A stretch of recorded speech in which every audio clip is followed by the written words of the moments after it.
குடும்ப உறவுகளுக்கு வணக்கம். எல்லாரும் எப்படி இருக்கிறீங்க? நல்லா இருக்கிறீங்களா? நீண்ட இடைவெளிக்கு அப்புறம் நான் உங்ககிட்ட பேசுகிறேன்.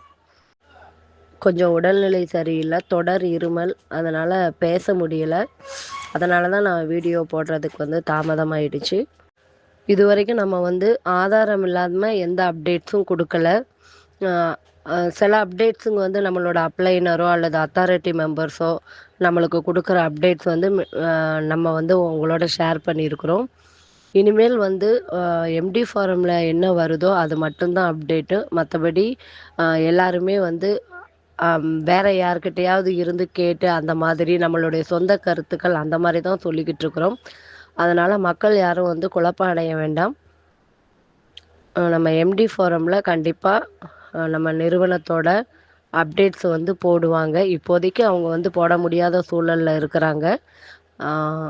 எம்டி சாருக்கு ரிலாக்ஸேஷன் கிடைச்சதுக்கப்புறம் கண்டிப்பாக அப்டேட்ஸ் வரும். நம்ம இப்போ சோதனை காலத்தில் இருக்கோம். புடம் போட்ட தங்கம் போல் கண்டிப்பாக சூப்பராக வருவோம். ஆமாம், எம்டி சார் நியூ இயர் அன்னைக்கு வீடியோவில் சொன்ன மாதிரி புடம் போட்ட தங்கம் போல் நம்ம கண்டிப்பாக பிரகாசமாக வெளியில் வருவோம். நம்பிக்கையோடு காத்திருங்க. நமது நிறுவனம் சட்ட சிக்கல்களை நேர்மையான முறையில் சட்டப்பூர்வமாக எதிர்கொண்டுட்டு வராங்க. அதனால் காலதாமதம்ங்கிறது தவிர்க்க முடியாததாக இருக்குது. கண்டிப்பாக சட்டத்துக்கு உட்பட்டு நம் நிறுவனம் மீண்டும் வரும். நம்பிக்கையோடு காத்திருப்போம். ஏன்னா நான் அந்த நம்பிக்கையில் தான் காத்துட்ருக்கிறேன். உங்கள் எல்லாருக்குமே அந்த நம்பிக்கை இருக்கும் அப்படின்னு நான் நம்புகிறேன். நம்ம யூடியூபர்ஸ் யாருமே யாரையுமே தவறாக வழி நடத்தலை. ஏன்னா என்ன முடிவு எடுக்கணுங்கிறது அவங்கவுங்க விருப்பங்கிறது. நான் தந்தை பெரியார் பிறந்தநாள் அன்னைக்கு செப்டம்பர் 17ஆம் தேதி ஒரு வீடியோ போட்டிருக்கேன். அதுலேயே சொல்லியிருக்கிறேன், எது செஞ்சாலும் அது உங்கள் விருப்பப்படி, உங்களுக்கு எது சரின்னு படுதோ அதை செய்யுங்க அப்படின்னு தான் நம்ம சொல்லியிருக்கோம்.